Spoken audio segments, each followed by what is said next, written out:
ఇప్పుడు ఇచ్చాపురం నియోజకవర్గం survey report ఎలా ఉందో మీ ముందు ఉంచుతాను. శ్రీకాకుళం జిల్లాలోని ఇచ్చాపురం కీలకమైన సెగ్మెంట్. ఇక్కడ గత అసెంబ్లీ ఎన్నికల్లో టీడీపీ నుంచి బెందలం అశోక్ పోటీ చేయగా వైసీపీ నుంచి విజయ్ పోటీ చేశారు. ఆ ఎన్నికల్లో టీడీపీ అభ్యర్థి బెందలం అశోక్ తన సమీప ప్రత్యర్థిపై 39,783 ఓట్ల మెజార్టీతో విజయాన్ని సాధించారు. మరి కూటమి ప్రభుత్వం ఏడాదిన్నర పాలనపై ఈ సెగ్మెంట్లో జనం ఏమనుకుంటున్నారు? ఎమ్మెల్యే పనితీరుపై సంతృప్తిగా ఉన్నారా? ముఖ్యమంత్రి పనితీరుకు ఎటువంటి రేటింగ్ ఇచ్చారు? నారా లోకేష్, పవన్ కళ్యాణ్, ప్రతిపక్ష నేత జగన్ గురించి ఈ సెగ్మెంట్ ప్రజలు ఏమనుకుంటున్నారు? ఓవరాల్గా కూటమి ప్రభుత్వంపై జనం మాట ఏంటి? బిగ్ టీవీ ఎక్స్క్లూజివ్ సర్వే రిపోర్ట్లో చూద్దాం. ఎన్నికల సమయంలో ఇచ్చాపురం నియోజకవర్గ ప్రజలకు బెందలం అశోక్ ఇచ్చిన హామీలు ఏంటో ఒకసారి చూద్దాం.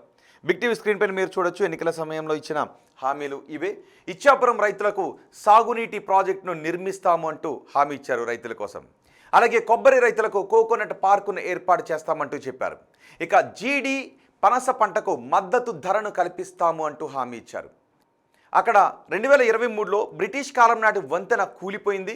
ఆ వంతెనను పునర్నిర్మిస్తామంటూ హామీ ఇచ్చారు. ఇక ఇచ్చాపురంలో కిడ్నీ సమస్యలు ఎక్కువగానే ఉన్నాయి. ఈ కిడ్నీ సమస్యలకు పూర్తి స్థాయిలో పరిష్కారాన్ని చూపిస్తామంటూ ఎన్నికల సమయంలో అశోక్ హామీ ఇచ్చారు. ఇప్పటికీ ఇచ్చాపురం నియోజకవర్గంలో ఉన్న సమస్యలు ఏంటో ఒకసారి చూద్దాం. ఇవే ఆ సమస్యలు. కొలిగాంలో రైల్వే అండర్ పాస్ బ్రిడ్జ్ దీర్ఘకాల డిమాండ్, అది ఇప్పటికీ నెరవేరకపోవడం ఒక ప్రధాన సమస్య. అక్కడ ప్రతి 15-20 నిమిషాలకు ఒకసారి రైల్వే గేట్ పడుతూ ఉంది. దీంతో రెండు వైపులా రోజు భారీగా ట్రాఫిక్ జామ్లు ఏర్పడుతున్నాయి. దీని కారణంగా స్కూళ్లకు, కాలేజీలకు వెళ్లే వారికి తీవ్రమైన ఇబ్బందులు తలెత్తుతూ ఉన్నాయి. ఇక్కడ రైల్వే శాఖ ఈ ఆర్యూబీ కోసం ఆమోదించిన పనులు మాత్రం ముందుకు కదలడం లేదు. ఇది ప్రధానంగా ఉన్న సమస్య. మరోవైపు పెండింగ్లోనే వంశధార బహుదా ఇంటర్లింక్ ప్రాజెక్ట్ ఇంకా పెండింగ్లోనే ఉంది. 2018లో టీడీపీ హయాంలో ఈ పనులు మొదలుపెట్టారు. వైసీపీ హయాంలో ఈ ప్రాజెక్టును పూర్తిగా నిర్లక్ష్యం చేశారు. ఈ ప్రాజెక్టు పూర్తి కాకపోవడంతో సాగునీరు లేక రైతులు ఇతర ప్రాంతాలకు వలస వెళ్లాల్సిన పరిస్థితులు ఏర్పడుతున్నాయి. ఇది ఒక ప్రధాన సమస్య. ఈ నియోజకవర్గంలో ఉన్న మరో సమస్య, ఇక్కడ రైతులు కోరుతూ ఉన్నారు కొబ్బరి పరిశోధన కేంద్రం కావాలని కోరుతూ ఉన్నారు. ఇక్కడ కొబ్బరి సాగే చాలామంది రైతులకు ఆధారం. సో కొబ్బరి పరిశోధన కేంద్రం వస్తే రైతులకు మంచి జరుగుతుంది, మేలు జరుగుతుందనే అభిప్రాయం ఉంది. అది కాకపోవడం ఒక ప్రధాన సమస్య. మరోవైపు నర్సన్నపేట ఇచ్చాపురం 6 లేన్ల రోడ్డు ఇంకా పెండింగ్లోనే ఉంది. మొత్తం 54 కిలోమీటర్లు 6 లేన్లుగా చేయకపోవడం ఒక సమస్య. 2017లోనే ఆమోదించినప్పటికీ ఇంకా ముందడుగు పడకపోవడం ఈ నియోజకవర్గంలో కనిపిస్తున్న మరొక ప్రధాన సమస్య. ఇక ఎమ్మెల్యే పనితీరు గురించి జనం ఏమనుకుంటున్నారో నేను మీకు వివరిస్తాను. ఆయనకు పాజిటివ్గా ఉన్న అంశాలేంటి, నెగిటివ్గా ఉన్న అంశాలేంటో మనం చూద్దాం. ముందుగా పాజిటివ్గా ఉన్న అంశాలు చూద్దాం. ఇవే పాజిటివ్గా ఉన్న అంశాలు. సెగ్మెంట్ అంతటా సీసీ రోడ్లు, డ్రైనేజీలను నిర్మిస్తూ ఉండటం ఎమ్మెల్యేకు సానుకూలంగా ఉన్నటువంటి అంశం. అలాగే బహుదా నదిపై కొత్త వంతెనకు శంకుస్థాపన చేయడం ఎమ్మెల్యేకు సానుకూలంగా ఉన్న అంశం. మరోవైపు డొంకూరు బారువాపై బ్రిడ్జికి శంకుస్థాపన చేశారు. బారువా మూలపురం రోడ్డుపై బ్రిడ్జికి శ్రీకారం చుట్టారు. ఇక కొండరేవు, ఉప్పుటేరు వంతెనలు ప్రారంభించడం ఇవన్నీ ఎమ్మెల్యేకు నియోజకవర్గంలో సానుకూలంగా ఉన్న అంశాలు. ఇక నెగిటివ్గా ఉన్న అంశాలు ఏంటో చూద్దాం. ఇవే నెగిటివ్గా ఉన్న అంశాలు.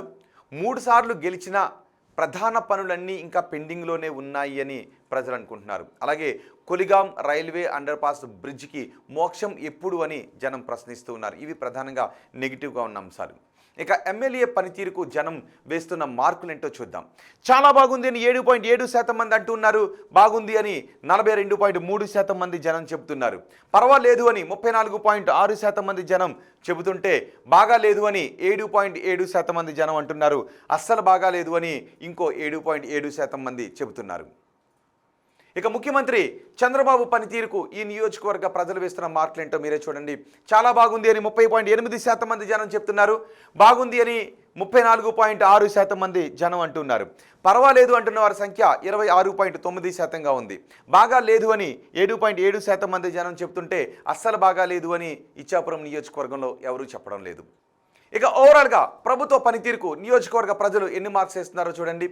చాలా బాగుంది అని 19.2% మంది జనం అంటున్నారు. బాగుంది అని 38.5% మంది జనం చెప్తున్నారు. పర్వాలేదు అని 23.1% మంది జనం చెబుతుంటే బాగా లేదు అని 19.2% మంది జనం అంటున్నారు. అస్సలు బాగా లేదు అని ఈ నియోజకవర్గంలో ఎవరు చెప్పడం లేదు. ఇక ప్రతిపక్ష నేత జగన్ పనితీరుకు ఎన్ని మార్కులు వేస్తున్నారో చూడండి. చాలా బాగుంది అని 7.7% మంది జనం చెప్తున్నారు. బాగుంది అని 23.1% మంది జనం అంటున్నారు. పర్వాలేదు అని 42.3% మంది జనం చెప్తూ ఉంటే బాగా లేదు అని 26.9% మంది జనం అభిప్రాయపడుతూ ఉన్నారు. అస్సలు బాగా లేదు అని ఎవరు చెప్పడం లేదు. ఇక ఉప ముఖ్యమంత్రి పవన్ కళ్యాణ్ పనితీరుకు ఎన్ని మార్క్స్ వేస్తున్నారో చూద్దాం. చాలా బాగుంది అని ఈ నియోజకవర్గంలో ఎవరు చెప్పట్లేదు, 0గా ఉంది. బాగుంది అని మాత్రం 42.3% మంది జనం అంటున్నారు.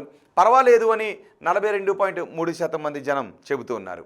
ఇక బాగా లేదు అని 15.4% మంది జనం చెప్తూ ఉంటే అస్సలు బాగా లేదు అని కూడా ఎవరు చెప్పట్లేదు. ఆ కాలం 0గా కనిపిస్తోంది. ఇక మంత్రి నారా లోకేష్ పనితీరుకు ఎన్ని మార్కులు వేస్తున్నారో చూద్దాం. చాలా బాగుంది అని 3.8% మంది జనం చెప్తుంటే బాగుంది అని 42.3% మంది జనం అంటున్నారు. పర్వాలేదు అని ఇంకో 42.3% మంది జనం చెప్తూ ఉంటే బాగా లేదు అని 11.5% మంది జనం చెప్తున్నారు. అస్సలు బాగా లేదు అని చెబుతున్న వారి సంఖ్య ఇక్కడ కనిపించడం లేదు. ఇక అమరావతి పనులు పూర్తి అవుతాయి అనుకుంటున్నారా అని అడిగిన ప్రశ్నకు పూర్తి అవుతాయి అని 23.1% మంది జనం చెప్పారు. కావు అని 38.5% మంది అభిప్రాయపడ్డారు. పూర్తి కావచ్చు అని 30.8% మంది జనం చెప్పారు.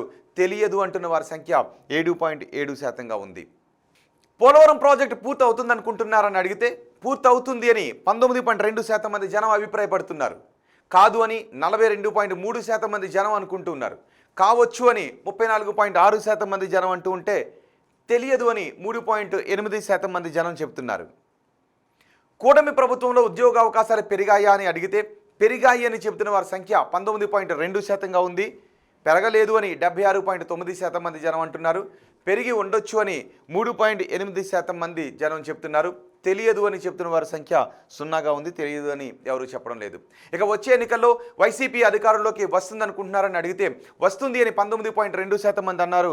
రాదు అని 34.6% మంది జనం చెప్పారు. రావచ్చు అని 42.3% మంది జనం అభిప్రాయపడ్డారు. తెలియదు అని 3.8% మంది జనం అభిప్రాయపడ్డారు. ఇక చంద్రబాబు తర్వాత ముఖ్యమంత్రిగా ఎవరైతే బాగుంటుందని అడిగితే పవన్ కళ్యాణ్ పేరు చెప్పిన వారి సంఖ్య 11.5%గా ఉంటే నారా లోకేష్ పేరు చెప్పిన వారి సంఖ్య 27%గా కనిపిస్తుంది. తెలియదు అని 61.5% మంది జనం చెప్పారు. ఇది ఇచ్చాపురం నియోజకవర్గం గురించి బిగ్ టీవీ అందిస్తున్న సర్వే రిపోర్ట్. మరో నియోజకవర్గంలో జనం ఏ విధంగా స్పందిస్తున్నారో ఆ సర్వే రిపోర్ట్ను మీ ముందుంచుతాను.